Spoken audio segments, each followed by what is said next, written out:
In a small town in northern Ontario, the year 1922, Rene Caisse first learnt of a cancer remedy which she termed ESSIAC. All'insaputa della storia, questa fragile nurse canadese è eroicamente riuscita a curare migliaia di persone dal cancro con un semplice decotto di erbe. Nel curare un'anziana paziente, René notò che aveva una cicatrice sul seno. La paziente spiegò che erano i resti di un tumore che era riuscita a guarire molti anni prima con un decotto di erbe che gli aveva suggerito il saggio della locale tribù degli Ojibwa. René provò la stessa formula sulla zia, a cui avevano da poco diagnosticato un cancro. I asked Dr. R.O. Fisher, who later was Dean of the University of Toronto, if he would watch over her, if I would try some of these herbs. And he said he would, and it took quite a while, but she got better. And she lived for 21 years. Dopo quell'esperienza positiva, René lasciò l'ospedale e si mise a curare la gente con il decotto di erbe che in seguito avrebbe chiamato ESSIAC. ESSIAC è il suo cognome scritto al contrario. La voce si sparse rapidamente e il numero dei pazienti guariti dal cancro iniziò a moltiplicarsi. In about 1943, I was diagnosed in Toronto General Hospital as having a growth in the bowel which was inoperable. And that was in January, and my husband was told that when the snow was gone, I would probably be gone with it. So through friends, I was directed to Miss Caisse, and I came to her and had treatments from her for practically 3 years, and felt I was cured, and I've had no return of it since. Dr. R.O. Bastida of Bracebridge sent me a patient, cancer of the bowel, Bert Rosen, and I cured him. So Dr. Bastida went before the town council and mayor and persuaded them to give me a building that they had taken for taxes as a clinic, that I had made a great discovery and that I should be supported in my own hometown. So they set up the clinic where I treated for 8.5 years. Dopo pochi mesi, la clinica era piena di malati venuti da ogni parte del Canada. Her clinic would be full every time we were there. And there were people came in ambulances who were not able to come in for a treatment. She would have to go out and administer the medicine out in the ambulance. Then as the time went on, we watched these people be able to walk in. And finally, they were driving their own car to get SCI. I treated from 300 to 600 patients a week.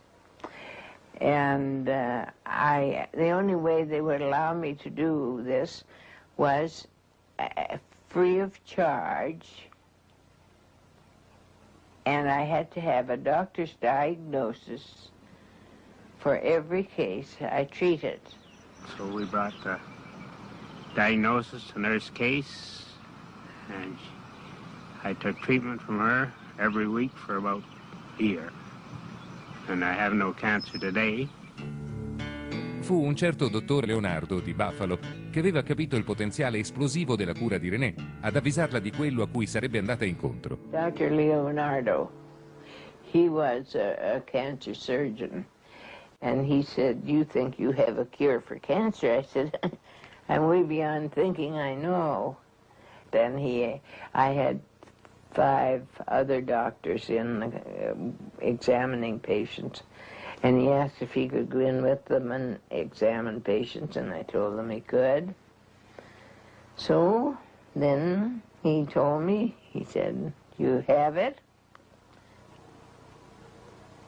but the medical profession will never let you do this to us."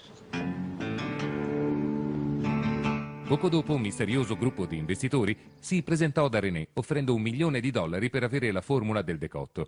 Ma lei rifiutò l'offerta poiché non le veniva garantito che la cura sarebbe stata resa disponibile gratuitamente per chiunque ne avesse bisogno. Rene Caisse was called before the legislature in 1938 to determine SEAC's legal status. I was trying to legalize my treatment, and the patients went out and got this petition signed, 55,000 names on it. And I went before the legislature and I lost out by 3 votes. Public outcry forced the establishment of a cancer commission to investigate herbal remedies. The greatest majority of Rene's evidence was rejected. You see, they said the doctors all made mistaken diagnosis, that's why the patients thought they were cured. I kept on my clinic as long as I could until they stopped the doctors from giving a diagnosis, and then I had to stop. And it's a sad thing when somebody comes and they have somebody that is ill with cancer and the medical profession can do nothing for them, and they beg of me to treat them. It's a very, very sad thing to turn them away. And I had a nervous breakdown over that, so I really had to stop. I don't see how they can refrain from recognizing it, because if you have the proof, you have the diagnosis from the doctor, you have the pathological findings, and you find you have the living patient to show that they are still alive after the medical profession has given them up. And yet they refuse to admit that it is a cure. Dopo essersi ripresa dall'esaurimento, René ricominciò da zero, preparando il decotto e curando i pazienti nel proprio scantinato. I have to grind them. I used to get them already ground wholesale. Ma immediatamente le autorità locali ripresero a perseguitarla, facendola arrestare più di una volta con le scuse più improbabili. Ma in qualche modo la fama delle SEAC doveva aver attraversato la frontiera, poiché un giorno René ricevette l'invito a fare una sperimentazione del suo decotto da una clinica americana, il Brush Medical Center di Cambridge, nel Massachusetts. Il direttore della clinica, Charles Brush, era anche medico e amico personale del presidente Kennedy. Dr. McClure, an outstanding researcher, undertook to study the effects of a drug or an herb called ASIAC. And we found that it was non-toxic and did have effects in help in the treatment of cancer. A quel punto il dottor Brush suggerì che l'ESIAC fosse sottoposto ai test di tossicità per essere certificato dalla FDA come possibile cura per il cancro. Ma una volta che le erbe arrivarono allo Sloan Kettering, uno dei più importanti centri di ricerca sul cancro americani, la procedura finì per disperdersi in 1000 rivoli inspiegabili e in qualche modo non fu mai completata. The results that I reported to Rene Caisse were studies in sarcoma 180 in the mice, in which we were looking not only for possible primary inhibition of the tumor, which did not occur, but also for regressions. And there was a very small percentage in a small group of regressions, but we never had the opportunity to confirm this and to see whether we could obtain better results. Alla fine l'ESIAC non fu mai approvato dalla FDA, esattamente come aveva previsto il dottor Leonardo 30 anni prima. Tentativi ulteriori per legalizzare la cura furono fatti da diversi gruppi di pazienti che arrivarono a denunciare le autorità mediche per avergli negato una possibile cura per il cancro. They're asking to be given the right to use SEX since orthodox medicine no longer has any answers for them. You can't burn a cancer out of a body with radiation. You can't poison it out of the body without poisoning the body as well. And I feel that nature holds the answer, the only answer for cancer patients. And as such, we should have it. Our constitutional rights at the moment are being denied to us. And it shouldn't even come down to a court hearing. It should be a matter of fact that we have what we want for our body.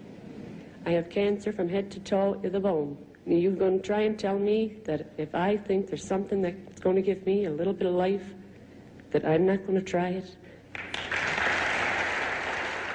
Ma la risposta delle autorità è sempre rimasta la stessa, anche nei casi in cui i responsabili erano obbligati ad inventare le giustificazioni più ridicole, pur di non riconoscere la validità dell'ESIAC. If we release Laetrile and ESIAC and Proibite and so on, I can give you a very long list. You'll have a very wide choice. Then, when there is something effective, how will you know which to choose from?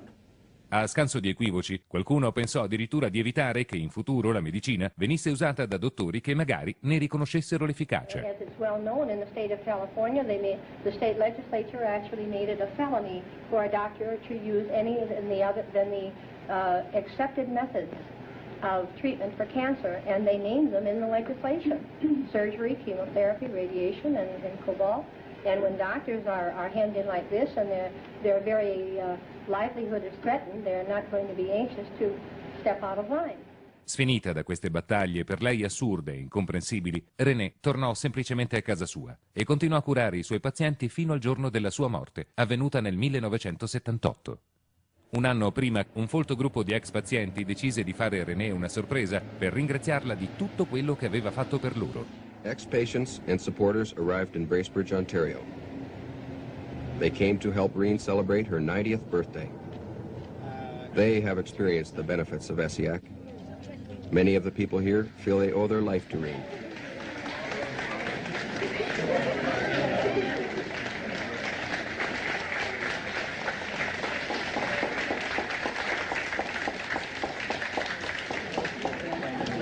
Brought the two ladies up here that day in the house.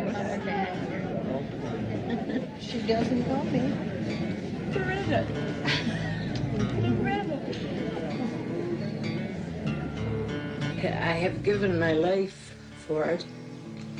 I couldn't give any more than that. God's been good to let me live this long, to see it used.